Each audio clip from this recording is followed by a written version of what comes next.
Thank you very much to our judges for taking the time to actually give these talks tonight, for coming to you. There's two excellent speakers for you. The first one that I'd like to introduce is an old friend who is a former classmate and a former colleague of mine. Alice Savoie is an independent type designer and researcher based in Lyon, France. She studied graphic and type design in Paris and holds an MA and a PhD from the University of Reading in the UK. She's collaborated with international type design studios and type foundries, including Monotype, Process Type Foundry, Tiro Typeworks, Our Type, and has specialized in the design of typefaces for editorial and identity purposes. Alice will speak about her work, her research in type history, and her experience teaching young designers who are contributing to an exciting renewal of the French typographic scene. And just on a personal note, Alice has always astounded me and her other classmates and colleagues with her talent and her diligence, and I would advise you to hang on every word she's got to say. So thank you, please, Alice.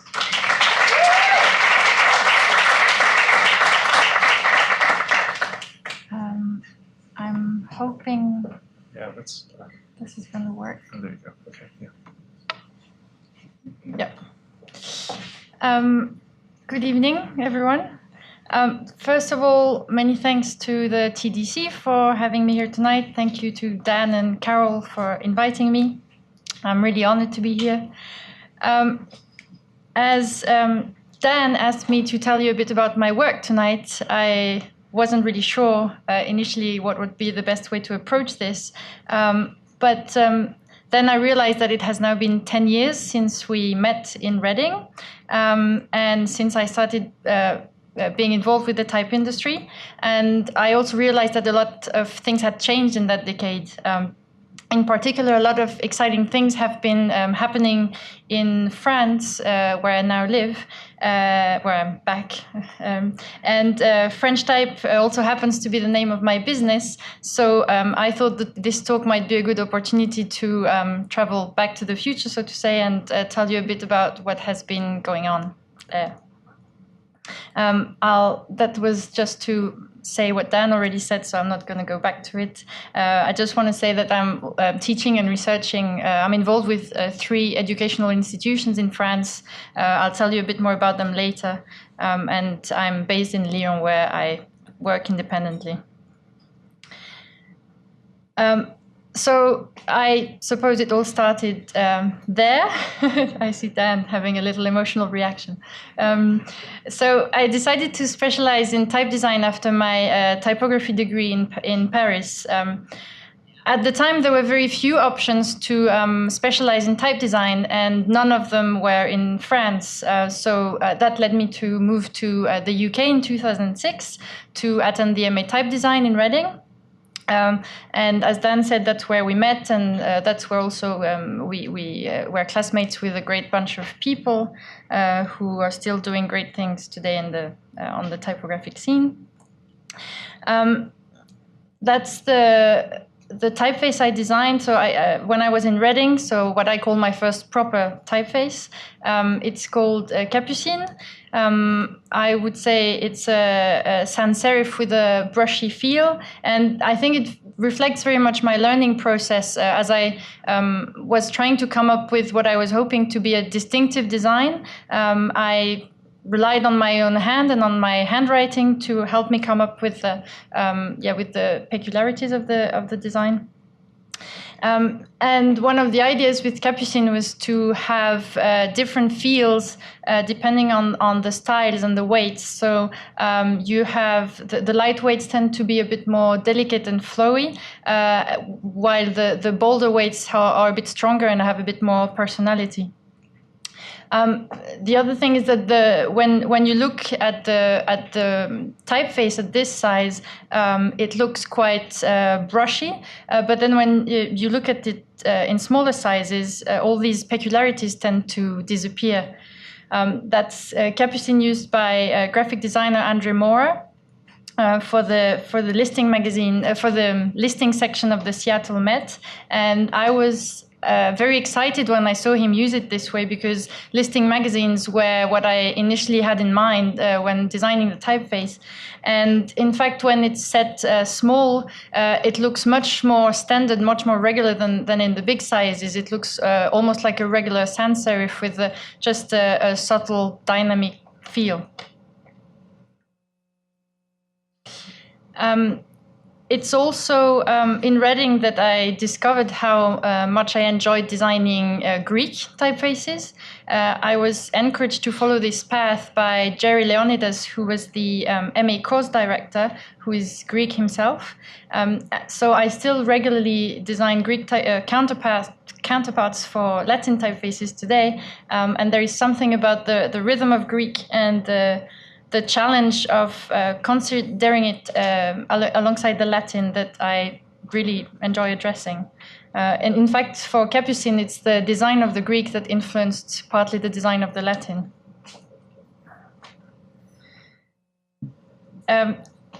It took me 3 more years after my MA to finish the typeface alongside my full-time job. And I was very proud to see it eventually released by Process Type Foundry in 2010. I suppose most of you know Process Type. They are an independent foundry based in Minneapolis. It's Eric Olson and Nicole Dotin. They make really great work, and it was wonderful for me to work with them on finishing the typeface release, especially because it was my first typeface. It can be a kind of a long and bumpy road to get to finish that first design. And Eric and Nicole were very supportive and full of good advice. So they were great people to work with on this. It was also exciting to see the typeface finally released and finally used by other people. So again, that's another use by Andre Mora for the Seattle Met. And that's another use that I really liked. It's the newsletter of an association called Les Rencontres de Lure. It's a French society of typographic enthusiasts who gather every summer in a very small village in the south of France to talk about type. And they've been doing that since the 1960s, I think. So I think with A-Type I, it's one of the oldest type meetings. And that's another one of the image of their newsletter. I think they've been using Capucine for the last 3 years or so. And yeah, that's the last use I wanted to show. It's for a food park in Texas. I just really like the fact that they carved the typeface in the wood sign, and they also use it on the website. And you can see that carving it in wood was a bit of a challenge at times, but I really like it. So I mentioned that I finished the design of Capucine while I was working full-time, and Dan said that we worked together for a while at Monotype. After graduating from Reading, I was hired by Monotype to work in their UK office. That's unfortunately, the Monotype work band didn't exist anymore when I started working there. I think we would have liked with them if they had reinstated the tradition. There again, I was very lucky to work with a great team of people, people like Robin Nicholas and Patrick Giasson and Seb Lester and Dan. My work for Monotype involved a number of things, including making new typefaces for the Monotype library. One of the first projects I got involved in was the Isobel type family. It was a newspaper face, we designed together with Robin Nicholas and Delve Witherington. And Isobel won a TDC award, I think it was in 2010, which obviously we were very pleased about. So Isobel is a kind of contemporary interpretation of Century Schoolbook. It was initially intended as a typeface for newspapers and periodicals, but it's suitable for any kind of application that requires quick and easy assimilation of text. The family is rather large. It has a number of text and display variants, and my work on it was to design the display weights, which was another great learning experience for me. Another big part of my work at Monotype involved designing custom typefaces. That's one of the projects that was for a children TV channel, and I think that was probably one of the biggest projects that I led. I was very lucky in being a lot of freedom in the design, so it's one of the designs where I feel that I have put some of myself into it. It's called Fred Burger. I didn't choose the name. It's a multi-script typeface family that included, again, text and display weights. But what was very special about it is that we designed the Latin, Greek, Cyrillic, and Hebrew. Well, that's the part that I designed, and then Patrick Giasson made a really nice Arabic to go with it. And the family included 5 styles as well, so from headline to text weights. And it was very nice to be able to work out all the 5 different scripts alongside each other. Very often, you get a Latin and then you get asked to design a Greek or a Cyrillic to go with it. Whereas there, we were really able to think the whole family based on the 5 different scripts. And the design was conceived to be fun and friendly and adventurous. The headline version in particular was made to be visually striking and appealing to children. The other weights, like the Romans, the bold, and the condensed, were a touch quieter, so that they would be more comfortable to read at text sizes, obviously. I learned a huge amount at Monotype when working on this kind of projects. I mean, in terms of method and technically and design-wise as well.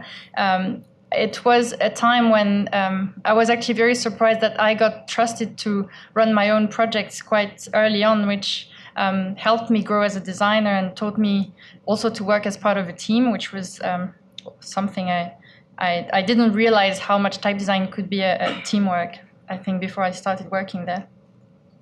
And my job also included reworking some classical typefaces. One of them was Rotis.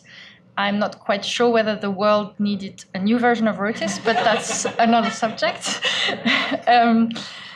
I'll tell you, you will understand why I'm mentioning this project. So for Rotis, the main task was to expand the weight range to make it more consistent with between all the variants and make it more suitable for contemporary use.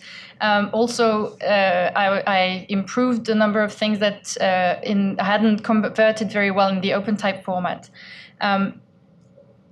So I made the joke about whether we needed a new version of Rotis, but the reason I'm mentioning that is because reworking classical typefaces is actually quite a big part of Monotype's work.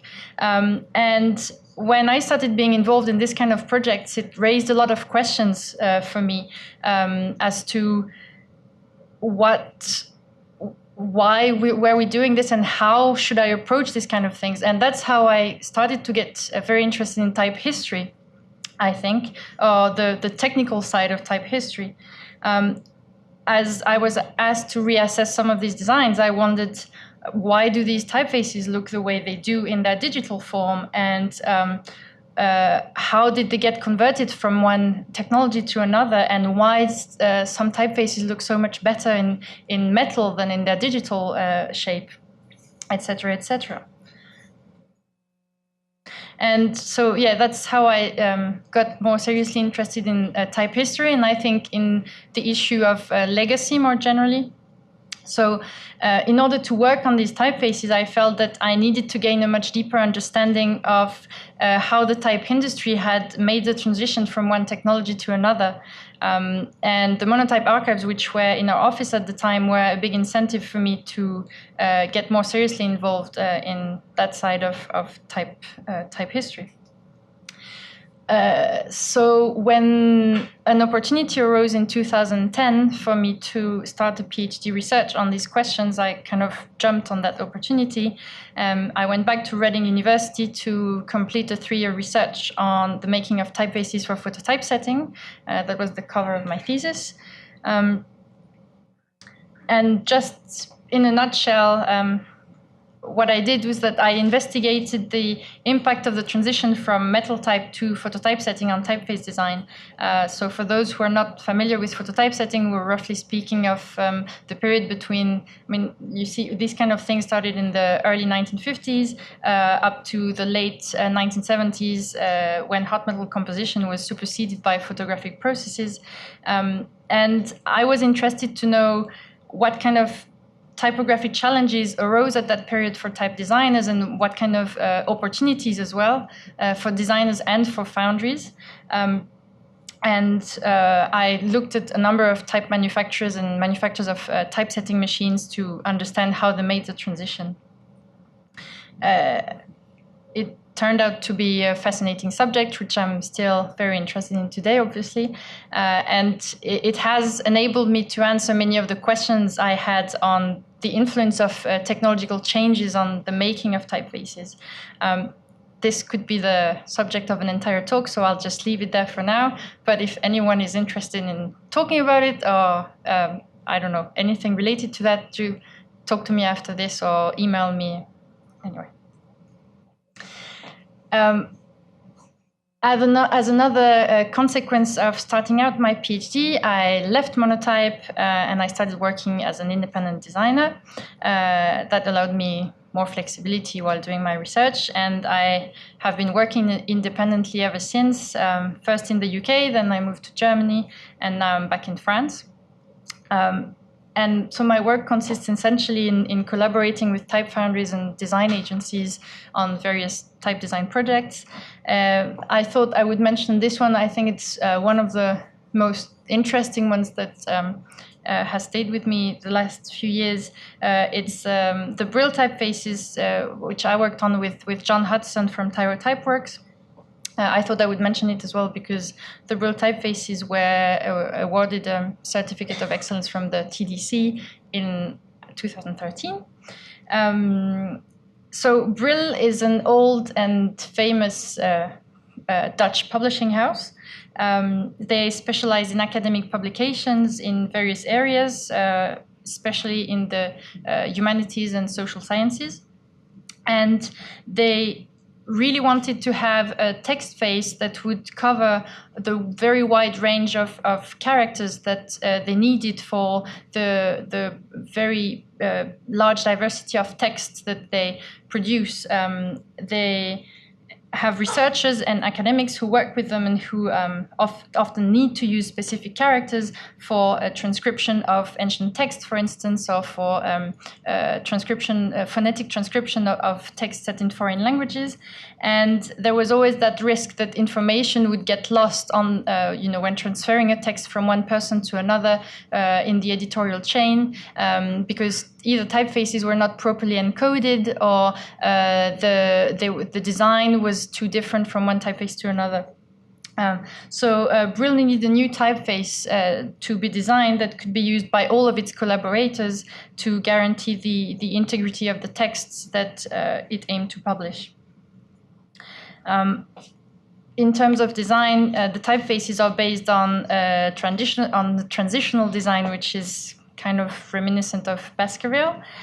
So it has a kind of vertical axis, which makes it easier to harmonize the great variety of glyphs that are included in the font.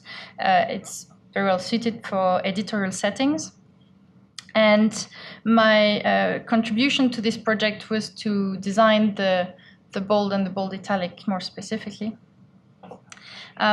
The font makes use of advanced OpenType programming, which allows to compose on the fly, so to say, any alphabetic characters with any combinations of diacritics, which is very useful for things like transliterations and any languages that we may not even think of. So you can position the diacritics dynamically. And the character set is huge. Each font contains about 5,000 glyphs. The fonts offer full support for Greek and Cyrillic. It also has the International Phonetic Alphabet, and it also has all kind of very specific characters that can be needed for epigraphers or papyrologists. So, And one of the great things about the project, which has to do with some of the things we're doing in one of the educational institutions where I work now, is the family is also available for download on Brill's website. You can download it for free, and it's you can use it for any non-commercial project, so anything that has to do with education, for instance. And it's very handy. I know a lot of people have been using it in the last 3-4 years. More recently, part of my work has been taken up with designing Greek counterparts for Latin typefaces. A few months back, I worked with Tobias Farjones Type to design the Greek version of the Tableau Typeface. It's a set of custom typefaces specially conceived for the Tableau company for data visualization. And one of the specificities of the design is that the typefaces are duplexed, meaning that each character keeps the same width across weights. I'm also currently designing Omnes Greek for Darden Studio. It's still work in progress, so I won't show you more than that. Joyce is in the room. She's allowed me to show this. Yeah, it's been a really enjoyable project. And I said that designing Greek counterparts to Latin typefaces is something I love doing, and doing it for Omnes has been a really nice thing to do. I also develop my own more personal projects. These tend to come at the bottom end of my list of priorities, which means that I spend a lot of time starting them out, but I hardly ever take the time to finish them off. Many of them are still work in progress. I do lend them out occasionally to designers who ask to use them for specific projects. I'll just show you a couple of them. The first one is called Reflex. I started it in collaboration with the London-based designer Fraser Muggeridge. And the starting point for the design, you see it here, it's a set of old stamping capital letters from produced by a company called Reflex. They're a French company specialized in industrial signage. We don't have a date for these. We don't know much about them, actually.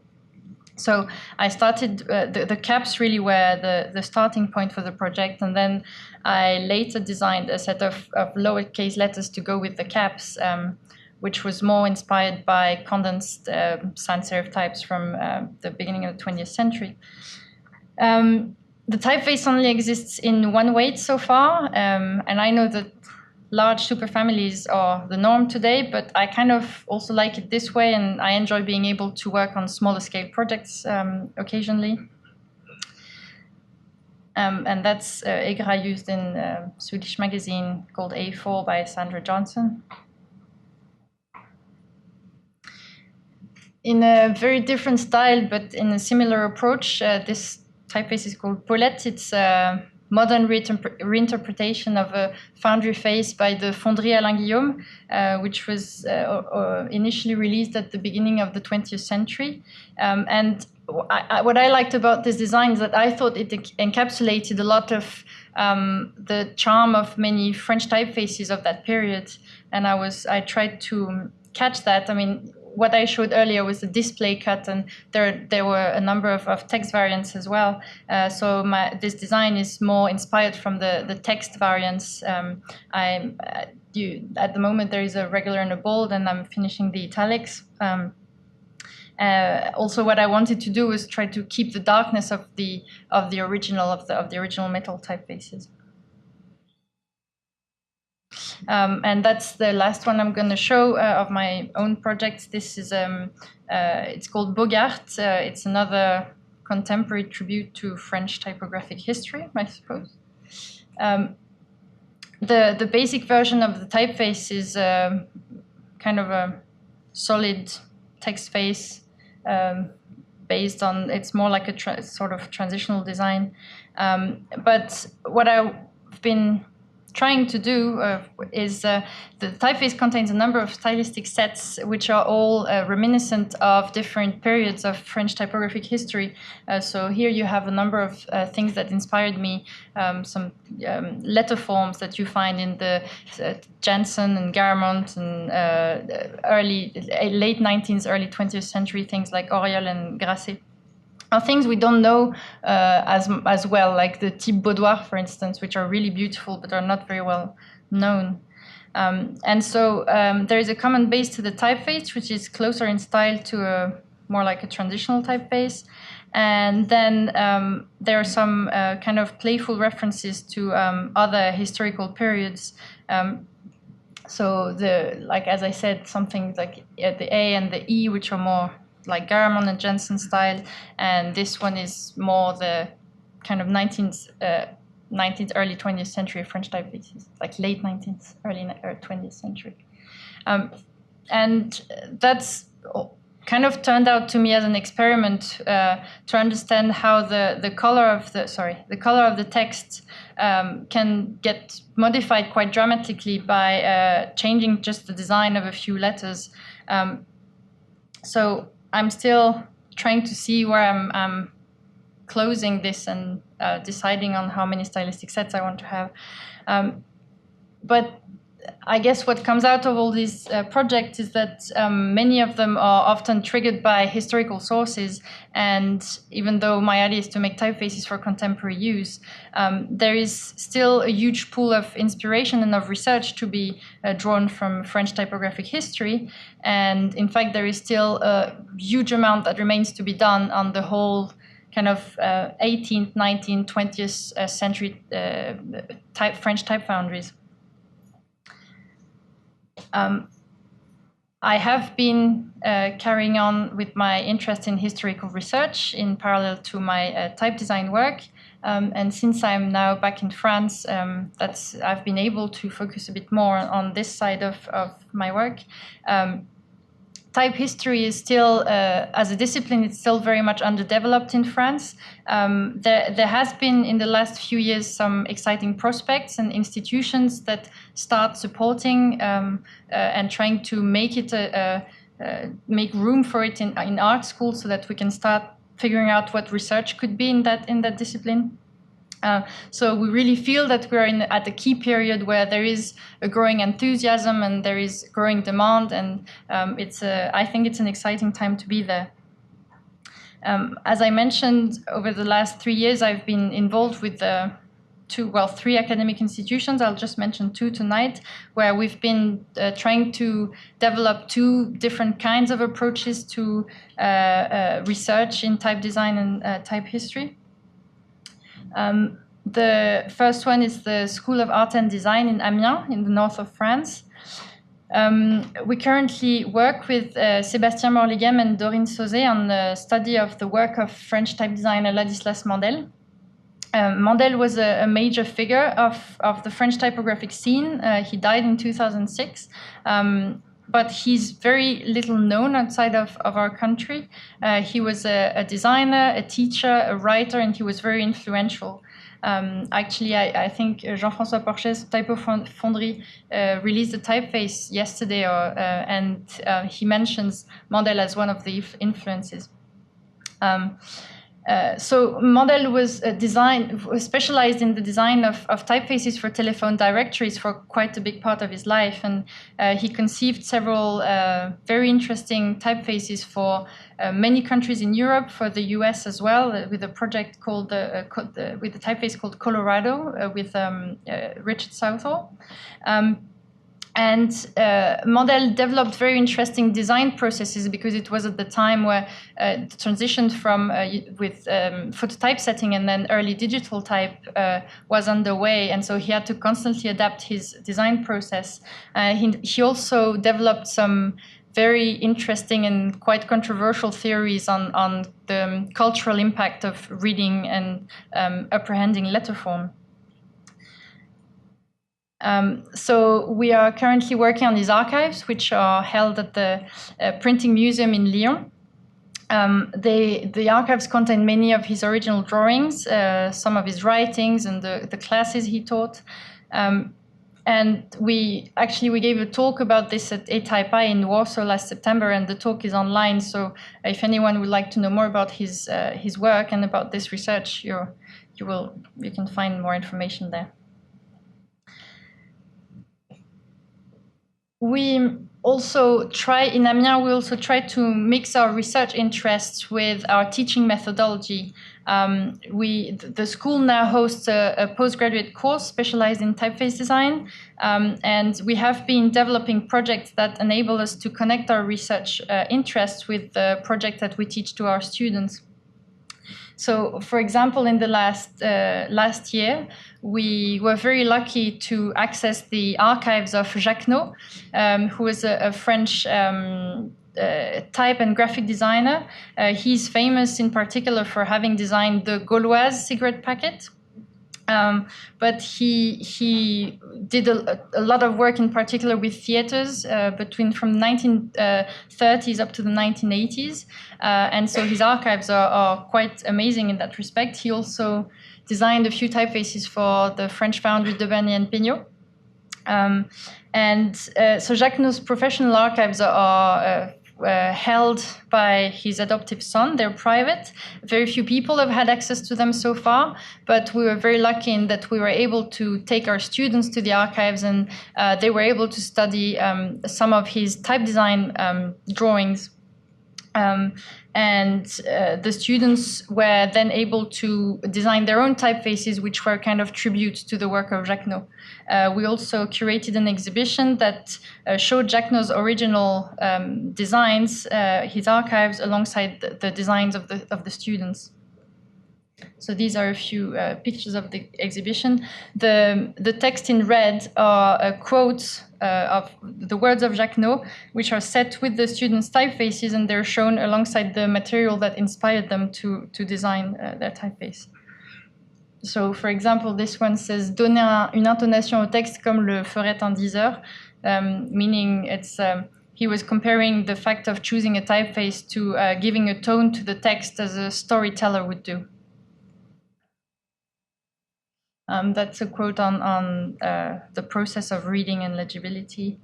Il faut que ça crache means it has to spit, so he means something has to look visually striking. And this one was said very big on the wall. Ne pas me scléroser. It was a kind of a note to himself. Literally, do not become sclerotized. He meant do not become stiff in your practice as a designer. Always reconsider how you work. And these are some of the students, and very pleased after the exhibition. Another project with a different approach, still in Amiens. This year we organized a large exhibition and a conference, a 3-day conference on the history of sans serif typefaces. Cyrus Highsmith came to Amiens and gave a very enjoyable talk about his work. So ahead of the event, we asked our students to study some of the earliest French sans serif typefaces, actually not typefaces, designs, because they were not literally typefaces. So some of the first French lettering work on relating to sans serifs. There are some great things which are, again, not very well known, like these letterings by an artist called Sylvestre from 1843. I was saying these are not typefaces. You find a lot of things in things like engraving and lithography and lettering, which show sans serifs before they appear in French type foundries. And so one of our students, Martin Violette, worked on a reinterpretation of this peculiar sans serif by Sylvestre. And so that's his typeface. It's not a revival, strictly speaking, but he tried to capture some of the oddities of the original, and the typeface was then used for the signage and the identity of the exhibition and of the conference. The event was called Sans Everything, And that's the conference poster and program. And you see here the Martin's sans serif typeface used alongside another great stencil face, which was designed by an ex-student of Amiens. She's called Sandrine Nug. So all this to say that these projects, they do not constitute the entire work of the students. In fact, usually they enable us to get them started with type design before they do their own graduation project. So that's an introduction to typeface design. But getting them interested and involved with type history, we have found that it really helps building an enthusiasm with them. And it also gets them to understand there is still so much to do. And I think for them, it's quite exciting and stimulating. And that's also another wonderful thing, is that we've had very talented people coming out of Amiens in the last few years. Among them, I just mentioned Sandrine Nug. That's another one of her typefaces.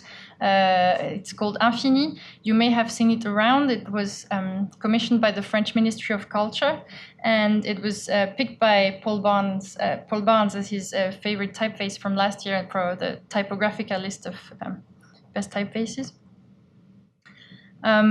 And another one of our ex-students is Roxanne Ghetto. She won the SOTA Award this year. Well, last year you may have seen her talk at TypeCon last summer. And she designed this beautiful typeface called Belly, which is distributed by Type Together. So I think you see from that these students produce some very contemporary designs. I don't think they look nostalgic at all, but we like to think that giving them a grounding in type history is also helping or contributing to them understanding also what makes contemporary design. And this is the last thing I will mention, is the other institution I'm involved with is called ANRT. It's based in Nancy, so that's in the northeast of France. It's a post-master's specialized in type and editorial design. We also have a few students who are now engaged in PhD research. The ANRT existed in a slightly different form from the 1980s and up to 2006. It closed in 2006 when I wanted to get into type, so I actually applied to go there, but they were closing.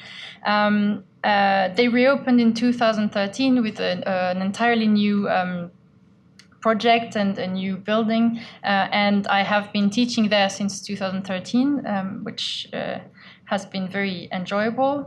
And there we develop a very different approach to history and typographic research. What we do is that we partner with research laboratories in other areas, usually in the field of digital humanities. So, for example, with linguists or with Egyptologists. So any research laboratories that have specific needs in typeface design. I'll just give a couple of examples of the projects we've been developing so that you understand what we do. For example, this one is called PIM. This project, we initiated it with the Bibliothèque Nationale, the French National Library. And the aim is to produce a typeface suitable for transcribing information contained on coins and medals. When you study a coin, the textual information it carries and its graphical form can provide many important clues on its origin and its date, etc. And so the Bibliothèque Nationale badly needed a typeface that would include all the possible graphical variants for each letter form. And they also needed a font that would be properly encoded so that they could reference their coins and medals in their online catalog. So we made this partnership with the Bibliothèque Nationale, and the idea has been to develop a typeface that brings together in a unified form all identified stylistic variants of the letters found on one of their collections of coins. We haven't covered the entire collection because for now it's quite huge. So that's, for example, a number of variants for the letter A, which from a type perspective it's been really fascinating project. That's a glimpse of a larger part of the alphabet.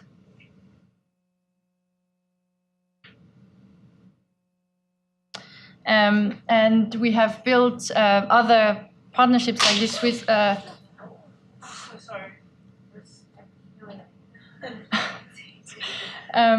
We have built similar partnerships with a number of other institutions. For example, that's another project which has to do with the development of an extensive phonetic typeface for the digitization of one of the leading dictionaries which traces basically the genealogy of the French language and all of its related dialects. So it's a bit like what I was showing earlier for Brill, and that's why I mentioned this idea of producing a tool that can be made available then to a large number of people. In this case, a bit like for Brill, there was no font that could cover all the specific needs of that dictionary, and that was properly encoded. Which has been really causing a lot of problems for researchers for exchanging files and for carrying on producing and putting up to date the dictionary. And now that they're digitizing it, they really need a proper typeface that's properly encoded. So one of our students, Sarah Kremer, has been working on the design of the typeface for this dictionary, and she's now completing her PhD on the subject. And it's actually the first example of a doctoral degree of that kind in France, whose objectives include the creation of an original typeface. We also work with the team of linguists who are involved in this project on developing the tools for the typesetting of the dictionary and also for accessing it online. I'll stop there because there are other partnerships with Egyptologists, for example, which is a very promising project. We have another project with the University of Berkeley and the University of Mainz in Germany. The project is called The Missing Scripts. What these projects have in common is that every time specific typefaces are needed, and they are really seen by these laboratories as a tool that they need for their research community to be able to share their knowledge and their resources. And what is very interesting for us is that it brings together, on one hand, historical topics, either in linguistics or Egyptology, but also with very contemporary needs, and we have to try to work together to produce some tools that will be working for them not just today, but will be working for them tomorrow as well. I'll stop there because I think we are running out of time and I've shown a lot of things. Just to conclude, when I arrived back in Reading in 2006, I remember that Jerry Leonidas, the MA director, told me what's happening in France. Where are the French type designers? We don't, from Jean-François Borges, we don't know what's happening there. And I think 10 years on, we now have a thriving community of young type designers, of researchers as well, who have been developing great projects and who are looking both at the past and at the future. And so I'm hoping this will bring a bright future for French typeface design.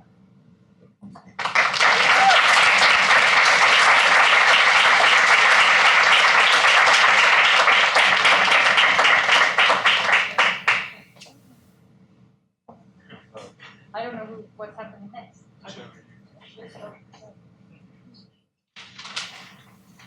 Introducing our next speaker. And then we take any questions at the end, I think. If there's time. If there is time. Oh, look at this tiny typography on here. I turned 50 this year, so I'm kind of like, oh my God, what happened? So I wanted to thank you all again for coming tonight. Really appreciate it. And we're very excited, as Doug mentioned, that of course we're celebrating the 70th anniversary now, and that for 63 of those years, well, 62, going on 63, we've been doing this really amazing competition that highlights all this best typography in the world. And so tonight we have our special guests. In addition to the 9 other judges that participate this weekend, we have the 2 very special guests tonight. And So I'll just skip over some of this because it's a little tiny. But anyway, just wanted to say very grateful to all of them for the extra effort, and especially to Alice and our next guest for putting in even more effort by showing up tonight and share their experiences with you. The next speaker, Janine Vangool, hails from far northwest of the border in Calgary, Alberta, where I hear people are very nice and reasonable and sane. It seems like a really good time to be Canadian. So Janine is sort of a one-woman triumvirate, you might say, as publisher, editor, and designer of Uppercase magazine, which, as many of you know, is a quarterly publication for the creative and curious, which would be you. And I believe tonight she has some extra copies of the magazine available, so you should enjoy those. In addition to all these amazing things that she's doing, she's also been a teacher, a shop owner, a gallery curator, a bookmaker, and has launched her debut fabric collection this year with Wyndham Fabrics, which is quite a resume, and so all the more grateful that she would take her very valuable time to come help us with our competition and to come share with you guys tonight. So with no further ado, I will introduce Janine Vangool.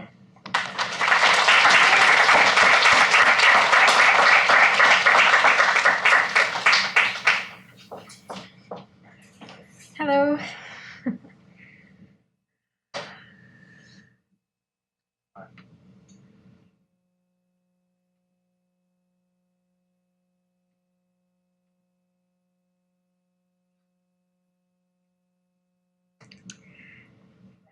Hello, good evening. Thank you for having me here. I'm very pleased to be in New York. I'm just going to dive into my presentation. We'll tell you everything you need to know. So Uppercase is a quarterly magazine inspired by design, illustration, typography, craft, and a little bit of vintage. You might not see it in every newsstand. In fact, in America, you won't. We don't have a distributor in US. We do it ourselves, but it's available in independent bookshops and via our website. It's ads-free. Most of the time throughout its history, it's had an ad here or there, less than 4% typically. And last fall, I decided, let's just be ads-free. So no ads. And it's really small. It's me, as you're saying, I'm designer, publisher, editor, my social media, Instagrammer, website designer, that sort of thing. And then the other half of my team is Glenn Dresser, and he's sitting there. That's my husband. And my son is here too. And Glenn does the customer service, and Finley helps out when he can. This is a story about publishing things. Or, as I've named it for this talk, how one decision led to thousands more. Since I'm here being a judge, which is all about deciding, the hierarchy of what's right, what isn't as good, all that sort of things. My whole existence is about making decisions. So I'll tell you about that. And we'll start at the beginning. I grew up in Saskatoon, Saskatchewan. Who's heard of it? Okay, a few people.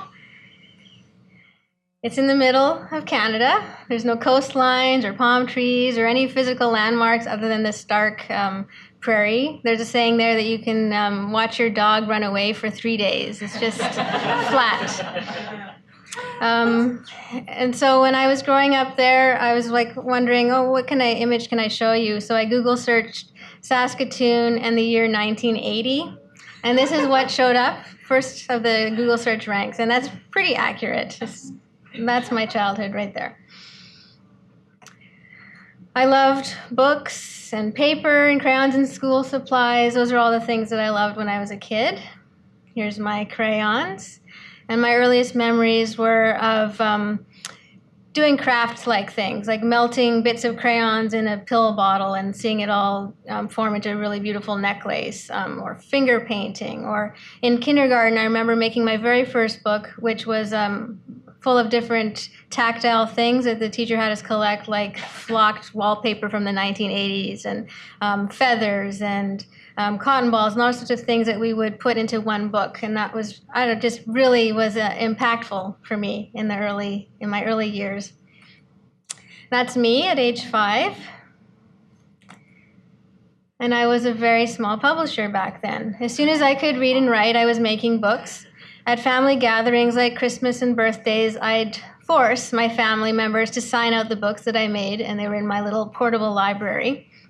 And this was the start of my publishing career. And early on, I just knew that it wasn't a book that I was making for myself. It was important that it was read by other people. And by sharing it with other people, it had more life and more meaning to me. This is the first issue of my very first magazine called Janine's Magazine for Kids from July 1982 when I was 9. And it looks like I had my target audience right. This issue features games, fun, jokes, coloring activities, but I was still learning how to spell. I did not have an editor. And it's like, it says, I'm Baby Bumpkin. There's a story about me in this book.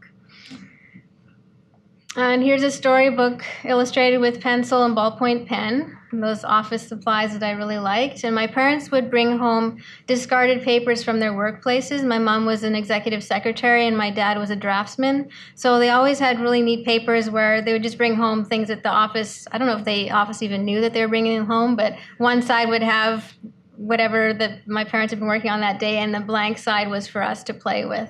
So all my early books were with this really nice effect where there's some odd stuff showing through the back. This is kind of a meta publication. It's a book about how to make a book. And it says, if you like making things, this is the book for you.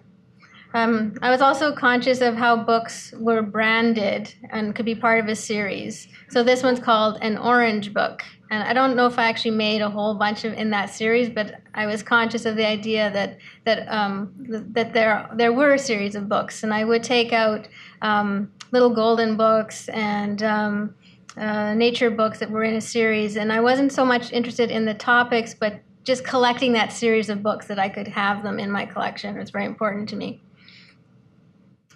My grandmother sewed drapes professionally, and my mom was also a seamstress professionally. So I learned how to sew and do needle crafts really early. So for my books, I would make up a project such as sewing a pillow shaped like a turtle, and then I would document the project step by step with drawings and then put it in one of these little magazines. So this one is a monthly magazine combo called A Dandy Mini Book, and it was packaged in a craft carry-all, and I even had the nerve to trademark the word craft. And it's funny just to look at things like this and see all these naive little touches that I would have for my little books. And I was very fond of spelling my name on anything, and I think if someone had explained to me what a logo was, I probably would have had one back then.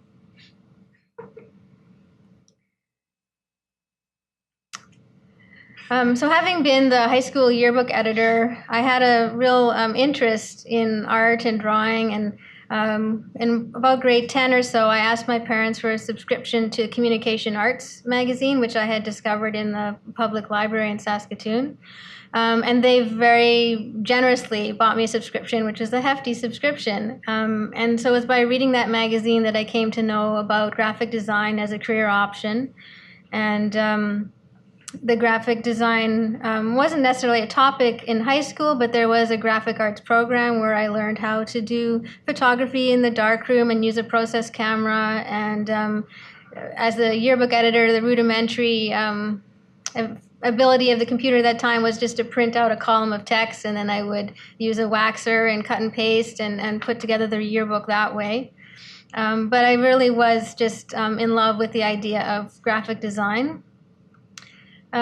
So although it was a career option that I was aware of, the guidance counselor, my parents, for example, they weren't really interested or knowledgeable about what design and typography could be as a career for me.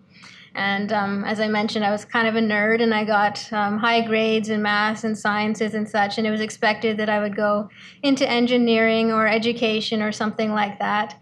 And so the one big decision that I made, and the biggest rebellion I've ever done against my parents, was They just assumed that I had applied to go to university, and I just simply never got that application, and I never sent it in. I was just decided I was going to study design.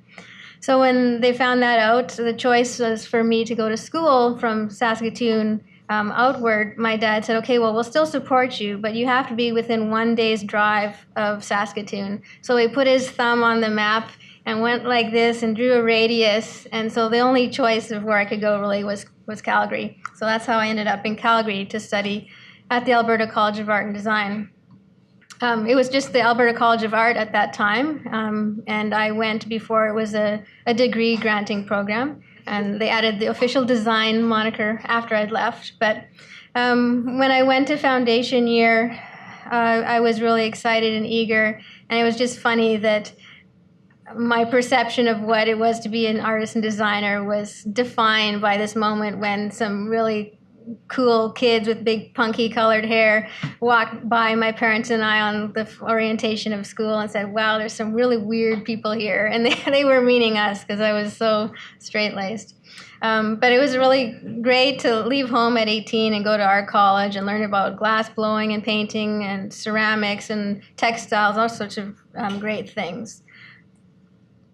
And although I was interested in craft and design, I was there specifically because I wanted to be a graphic designer. So I went into visual communications, and that was on one side of the building, and all those other things, design and craft, fiber arts and such, were on the other side of the building. So for the next 3 years, design and craft remained very separate. After graduating, I had a real job, and I'll say that with quotes. It was kind of a horrible job.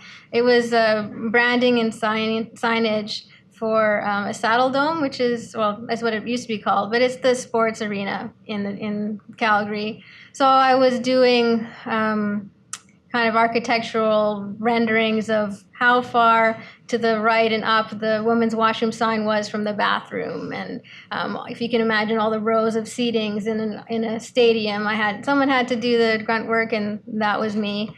So it was really boring. And my boss was also an older gentleman, we'll say. And he'd call me little girl and kind of talk down to me. And it was an unpleasant work environment. And after a while, I realized, well, I should just stand up for myself. So I began to correct him. If he called me little girl, I would say, well, you can call me Ms. Vangool or my name, but that's all.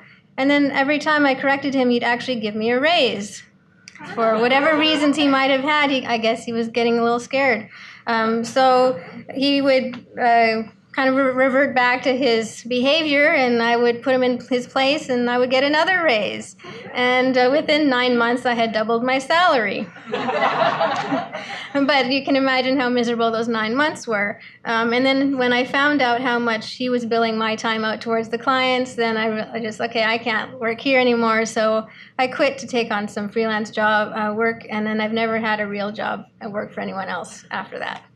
So that was early in my 20s that I just set out on my own.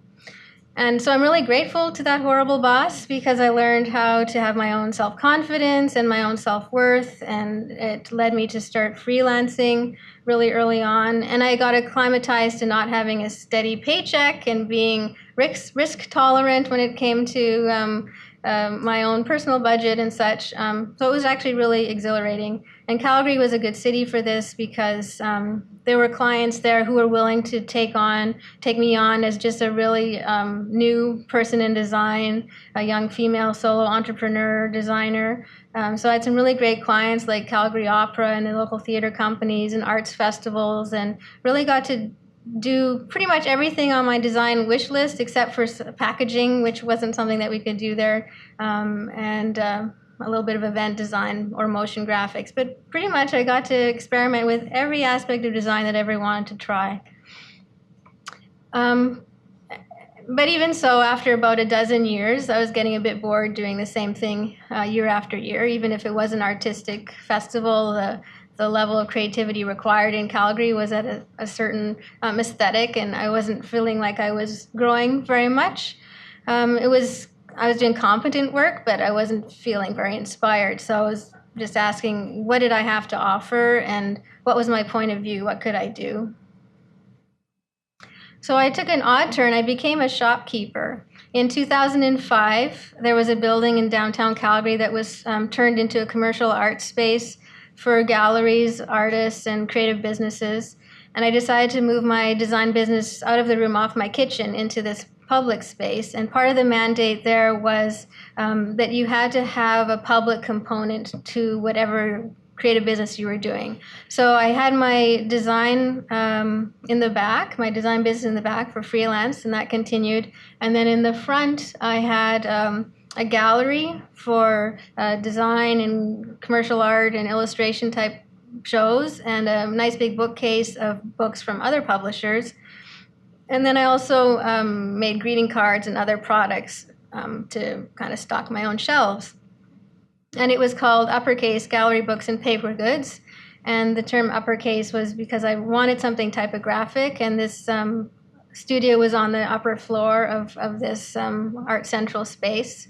So that's where the name Uppercase came from, was when it was back this gallery. Oops. So I did that for a little while. And the uppercase stuff really started taking over, and it was really exciting, whereas the client work was not interesting. So I did the next logical thing, which was to dump my clients and think about William Shatner for an entire year. So this is an odd way to start a publishing career, but it's Captain Kirk. My husband and I were driving across Canada one summer, and we were listening to a Ben Folds CD in the car. We're dating ourselves, but it was a collaborative album between Ben Folds and William Shatner, where Shatner does his spoken word thing, and it's actually a really great album. And it kind of got into our subconscious, and we listened to it. It's a long way to drive all the way to the other side of Canada. So by the end of the trip, I guess Shatner got under my skin, and I said, we should do a gallery show about William Shatner. And it turned out that year he was going to be 76. So this was 10 years ago. Shatner is 86 now, which is hard to believe. So I thought if he's going to be 76, we should have 76 depictions of William Shatner. And then with that many, I should make a book to go along with the exhibition. So, this was a big undertaking, but I wrote to his people, and they said, yes, you can do the show. And I funded it kind of like it was before Kickstarter, but people could pre-order and become part of the captain's team. And they would be first in line to have dibs on whatever artwork was created, and they would get the book and all this sort of thing. So it was like really a Kickstarter level thing, but I just funded it via my website.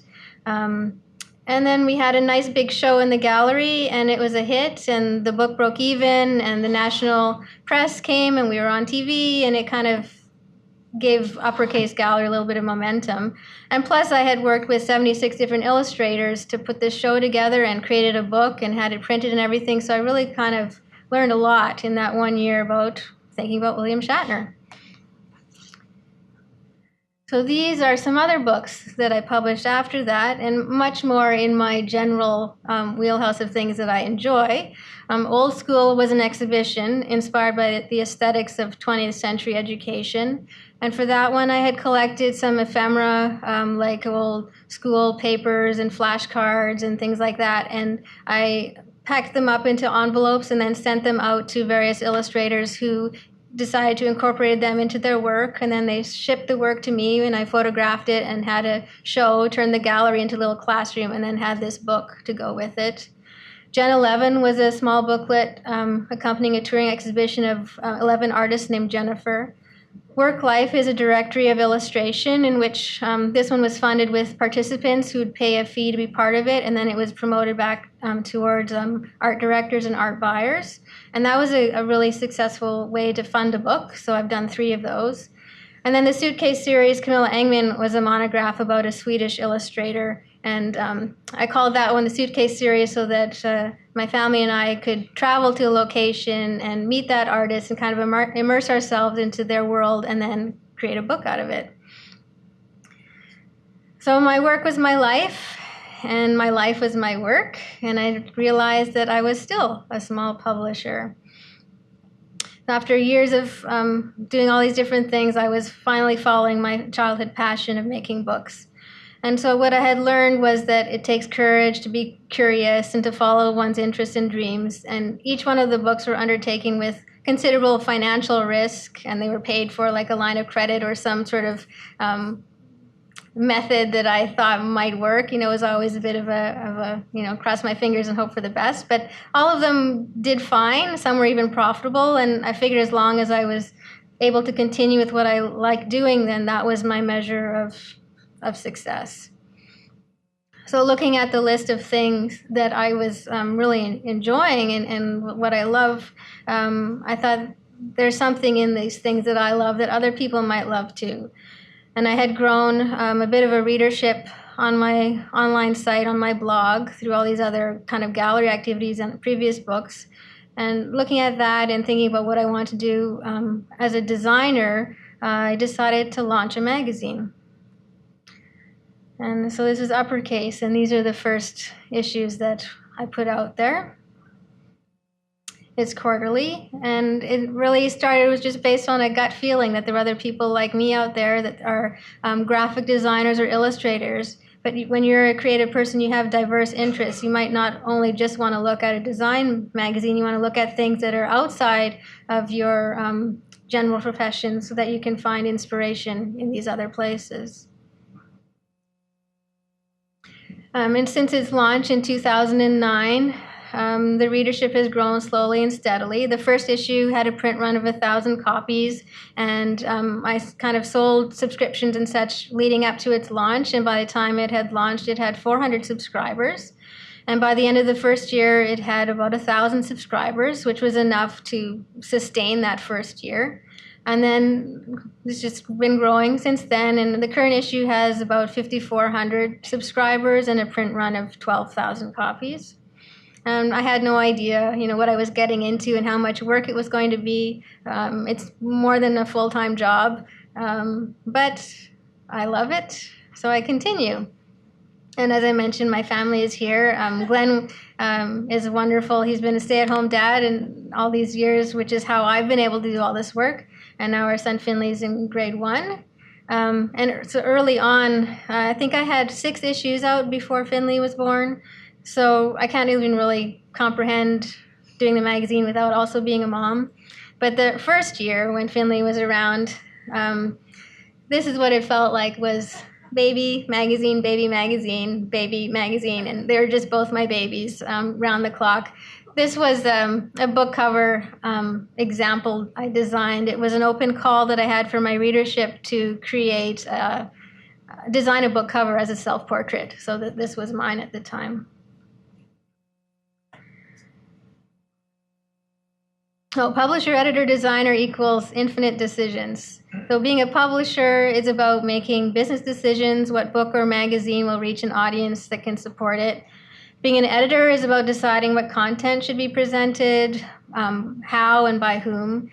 And being a graphic designer is about making strategic visual decisions. And you put them all together and you add in website designer, social media marketing, and more, and you've got a job description that's just about making choices, selections, and decisions from the smallest to the biggest all day long. That's just me making decisions. So the easiest way for me to start in making a decision is just start with the things that I like, such as these crayons. And these are carved by an artist named Yem Chow from Seattle. And I had come across these on the web and I bookmarked them. They were perfect for issue 11, which was themed about labor-intensive art making and sharp objects. So her crayon carving just fit that perfectly. Other things that I like are typewriters. And this is a vintage machine I bought when I had my studio space. I bought a few. And then I bought a vintage typewriter tin, which I discovered on eBay and fell in love with the typography. And then I bought many of those. And then I kind of got into all the ephemera associated with typewriters. And then 3 years later, it turned into a book. That's one of my personal favorite books that I've designed. And here's just an example of the publishing projects I've done. When you practice making decisions, they become easier and becomes part of the everyday. For the 18th issue of Uppercase, it was a theme about collage. So I sent a UK artist named Sarah Bridgeland a stack of old back issues and asked her to make something new out of them. And so she cut them up and created this collage. And then that became the cover for number 18. And it's a metaphor. I'm always building on the past issues, on the past things that I've learned, and that the mistakes that you make, the experiments, those are all the foundations for things on moving forward. And one decision is based on all those ones from the years prior. The basic design of Uppercase's cover has remained the same right from the first issue, where I deliberately wanted to have a very impactful image on a field of white space and not a lot of typography. And I wanted to have a very recognizable spine with a pattern, because I think this is part of looking at a design library, and say the Alberta College of Art and Design library, where you would see all the How magazines, all the communication arts, and they would all have kind of their feeling. And I wanted my magazine to have a feeling, even if you only saw the sliver of the spine. So that pattern was introduced in issue 1, and it actually determined how many pages I needed to have. In order to have a perfect bound magazine, I had to have at least 80-some pages. So that's the design came before the content. And then I realized, oh, that's a lot of pages to find content for. And so now it's about 116 pages per issue.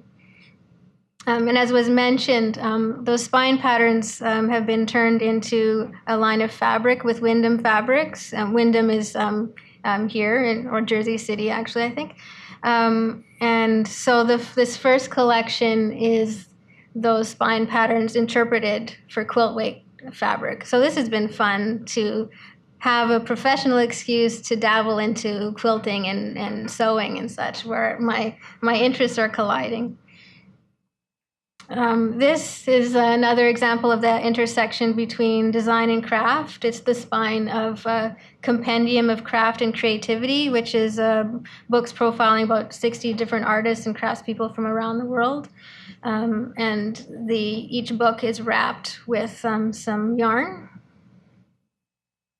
Here's a more recent cover. This one's by Laura Petrovich Cheney, and she's an artist who uses found debris in wood. This wood is from after Hurricane Sandy, and she assembles them into wooden quilts. This is an artist in Australia called Amy Joy Watson, and the issue's theme was about performance. So I liked how this art seemed like it was just about opening up and those balloons might spill forth. The current issue features the artwork by Kara Kramer, who is here. Where is she? She's back there. So this is fun. Like, I'm meeting her after we've already done the cover, and she's terrific. And she submitted her illustrations to one of the many open calls that I have for the magazine. It was I think it was an open call for doodles and illustration. And I like to look at people's portfolios, and I really liked what I saw, so I bookmarked it, thinking that'll be a great person to contact in the future. And then when I was working on this issue, which is about surface pattern design, I remembered these really beautiful 3D collages that she makes with her own surface patterns on them. And so I contacted her about the cover. Usually when I'm putting together an issue, I pick a few topics, so I kind of have a framework for what to put into the issue. With the tagline for the creative and curious, that's really broad, so I need to really corral myself in order to curate the content. So I'll usually pick one kind of concept topic and then one visual topic. And sometimes the issues are an exploration in depth about a particular thing, so this one is surface pattern design. And have a little video here. We'll flip through the issue. And there are some at the back there by the door, so feel free to take one on your way out. The content of the magazine is often crowdsourced from my readers, who are extremely talented and just very generous, amazing people. So I like to highlight them whenever I can, both that they're contributors who I hire to create illustrations or contribute writing, or they're open calls towards particular themes that people submit. In this case, as the surface pattern design issue, I open it up for people to submit examples of their surface pattern and illustration work. And there were over 700 submissions this time, which I personally looked through all of them, which is obviously challenging. And I narrowed it down to 100 people who are featured here. Some of the criteria I use when I'm kind of deciding what gets into Uppercase is the work original and full of personality and has a distinct point of view? Is it technically well executed? Am I representing a variety of people from like newbies, like people who are still in school perhaps, to seasoned professionals? Are there different ages and different places and geographies represented? Is it trendy? And if it is trendy, is it representing the very best of that trend? And does it suit Uppercase magazine and its aesthetic? And do I like it? So this is, it's nearly done flipping through. You can see it's just chock full of content, lots and lots of images. I pack in a lot. That's issue 32. So after doing this for 7 years and counting, I'm still invigorated and excited about each and every issue. And the decisions are many, but over time it becomes second nature. On the past few issues, I was working with Corey Baldwin, who's the copy editor of the magazine and actually happens to be Glenn's childhood friend. And Corey was reading it through, and we were doing our editing, and he emailed and said, this is too easy. How come we did this so quickly? What's wrong with us? Like, we felt like it should be more challenging. It's because we've done it 32 times. That's why it does get easier. So I guess I apparently thrive on more work. So I decided to do this, which is to launch an encyclopedia of inspiration, which is released in whimsical, non-alphabetical order. Well, that scrolled really fast. Okay. So the first one is called Feed Sacks. And I don't know if you know what feed sacks are, but from the 30s to about the early 60s, commodities like chicken feed and pig feed and other kind of grains for the farm and stuff were packaged in cloth sacks. And so originally the sacks might have had graphics printed on them, and then enterprising farm wives would rinse out those graphics and then reuse the cloth for other things like underwear or making pajamas or tea towels or as quilts and other things. So eventually the companies caught on and started offering dress print sacks in really beautiful patterns with removable labels and such. So this is a book written by Lindsay Cull McRae, and it goes into depth of the history about these feed sacks. The cover, this is one book, but there are multiple covers. You can fold the dust jacket into 4 different ways, so you can choose which one of those patterns faces outward. And then there's a paper band that has the feed sacks label on it and has a nice texture that's very similar to what the original paper labels would have been. That's a look of them all lined up. So that's volume F, and then volume B is Botanica, which will be about how botanical and floral things inspire creativity, and that's one I'm working on right now. And then Stitch Illo, which is stitching, embroidery, narratives told through thread, through fabrics and such. That's coming out sometime this year, hopefully in the first half, but we'll see because I'm doing it, all of it. So if you're still curious about what I do, feel free to ask me questions, and do pick up a magazine at the back there. And if you like what you see, you can please subscribe at uppercasemagazine.com. And you can use the code Big Apple while I'm here. That'll give you a little bit of a discount. And then when we get home, Glenn will fill your order. So that's me. Thank you very much.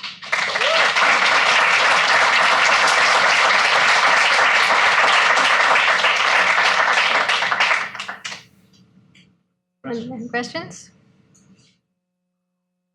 Pass this microphone around. Anybody? Hello. questions? Anybody? Speak up. Yeah, I have a question. You don't need a microphone. You ever sleep? I do, yes. I say that I'm exhausted at the end of the day, so I sleep, How yeah. many hours? I have to go to bed before midnight, and then I get up at 7. When you wake up? 7. I always think I'll get up earlier and do more work before I get Finley ready for school, but I like to sleep in too. Sleeping in is 7 o'clock. Okay. Yeah. Okay. Oh, well, when I'm not with you, Finley, when you're at school, that's when I'm working. So I work from about 9:30 till about 5:30. But then when I'm walking to and from work, then I'm also thinking about work as well. So, and you know I work in the evening, so yeah, a lot. Thank you. And the staff is? How many people? The staff is me and Glenn. And, you have And then people I have outside? I have a roster of freelancers. So there's about 12 to 20 people who write regularly for the magazine. So I'll tell them what the themes are and assign them ideas, and then they'll write them. But I don't have any other staff other than that. And you have meetings with everybody? No. So I just decide what I want to do. And I ask people to work on a topic or something, and then they just go off and they work on that specific thing. And then they return it to me via email or, online, and we'll have discussions about it. But because I'm the editor, publisher, and designer about it, I don't have to meet. I don't have to have meetings. That's why I'm more efficient. Do you still have the shop? No. So about 3 years ago, I think, that building that we had our shop in, they sold it and then it got demolished. So I moved out into a nicer studio, but it's just a studio. Yeah. How frequently do you post on social media? Almost every day, I guess. So I program, like I pre-schedule my tweets usually, but on Instagram, I just do that when I'm got something to Instagram. So I try and do it organically. Yeah. That's the job in itself. Yes, yeah, it can be, and if I'm feeling like it's too much work, then I don't do it. Do you have any questions for Alice?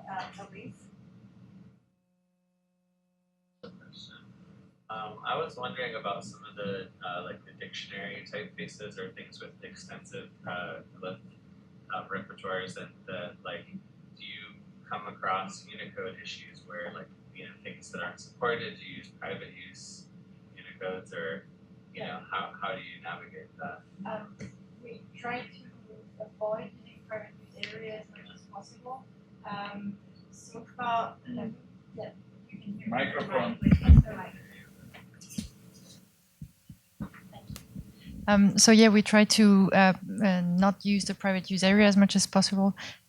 So far, the projects that we've done, for example, the one for the linguist, the one for the dictionary. Initially, we thought we were going to have to use it, but then in the last version of Unicode, all the diacritics that we needed have been encoded, so we were able to clear that, which was really helpful, actually. The one we're doing with Egyptologists now is going to be a bit different. We still haven't worked out all the technicalities of it, and I think it's going to take another 2 or 3 years before the project is actually done and fully usable. So we're now working on the design, but yeah, there are still a lot of technical issues that need to be worked out. And have you reached out to Unicode to try to say, hey, we need alternate forms of A to be included or something like that? That was the plan, and we had been discussing with John Hudson about what was the best way to proceed with that. And I mean, there are, I think, a lot of debates about what you should submit to Unicode. So as much as we can avoid it, we try. But some of the projects, we think we will have to make some proposals to Unicode. With these really complex typefaces, like the Brill typeface, like the one for labeling the clients, there's such a myriad of languages that you're trying to support, and with some of them quite probably archaic as well. How do you go about making sure the letter forms look correct? We try to find competent people who can help us to say whether they're correct or not. So for the Brill typefaces, John did a lot of that work, John Hudson.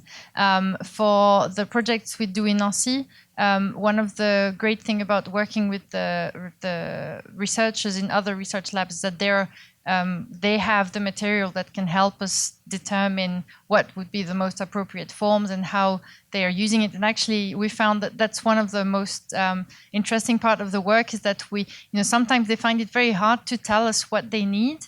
So then we start making things, and then their reaction is what is the most useful to us, and they will tell us, well, no, this doesn't look quite right to me, and sometimes in terms of the shapes of the letter forms, but also sometimes in terms of the weight of the typeface, or the proportions. The one that is the most advanced, the one for the dictionary, the linguistic one, for example. We worked out as we're going along that they very clearly wanted an italic that was much lighter than the regular typeface. And we wouldn't have thought about it, and they didn't think about telling us about that. But as Sarah started designing the typeface, and then she worked on the italics, and they were like, oh, no, the italic can't look as even as the regular, that we need something that looks obviously lighter. So yeah, that's where the people are working on these typefaces. It depends. Each project has a kind of its own setup. So the one for the linguistic, like for the dictionary, there is one person, Sarah, who is doing her PhD, and then we are two people co-supervising her research. So one is the linguist, and I'm supervising the design side, and then we have other type designers who are involved in the staff. Usually we have one person leading the project, and then we get other people to chip in depending on different periods. So for example, the technical issues, we might get people from outside also to help to make sure that things are produced as well as they need to be. How many lists look consistent as a single one? We try, but we're kind of learning also as we go along with each project. And where is the money coming from? We live in France, public funding. That's the ANRT and the school in Amiens. They're both public institutions. So the Ministry of Culture is funding it, and also for each project, we can have, for example, the region or the city is kind of helping, and then each laboratory has also its own funding system. So usually we don't have one main source of funding, but we try to bring together, because we're still trying to define how this research can be sustained and what it might look like in the long term. So for now, we're benefiting from the fact that all these are kind of pioneering projects, and so people are keen on funding them to see what it leads to and how it will evolve. And that's also why for all these projects at ANRT, we are very keen on all the typefaces to be available for non-commercial purpose, like the Brill project. So the idea is that the laboratories we work with don't have exclusivity on the typeface, but that we can make it available to research communities, and yeah. And so you go to look for funding? I don't. My boss does.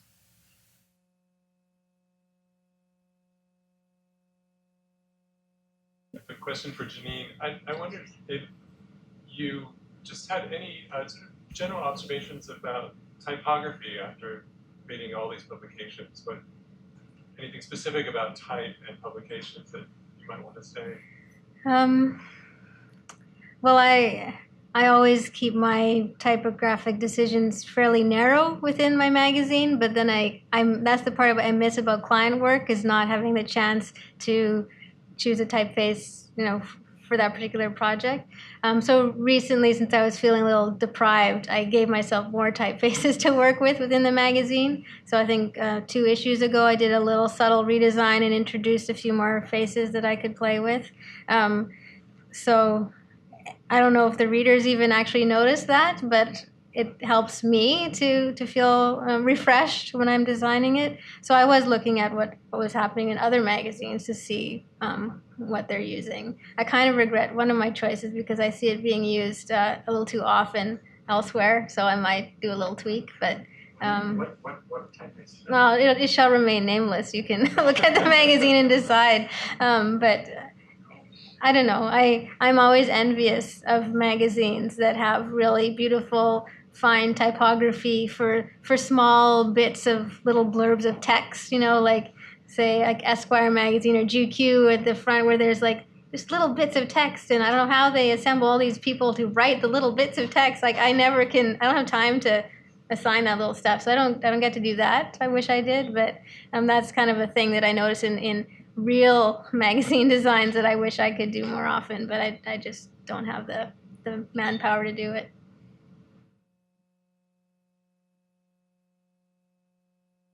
Yes. I have one last question for you, which is your fabrics, are they going to come out in other forms as well? You said it's for quilting, or make into upholstery, or I don't know. Well, Wyndham Fabrics specializes in this quilt weight fabric, so that's what that's for. And I'm working on the second collection, which will come out later this year. So another quilt weight fabric collection. But this time, there are a few designs that were inspired by the magazine, but then the rest are ones that I've designed specifically for this. So that was a cool challenge to just start fresh. Great. Thanks.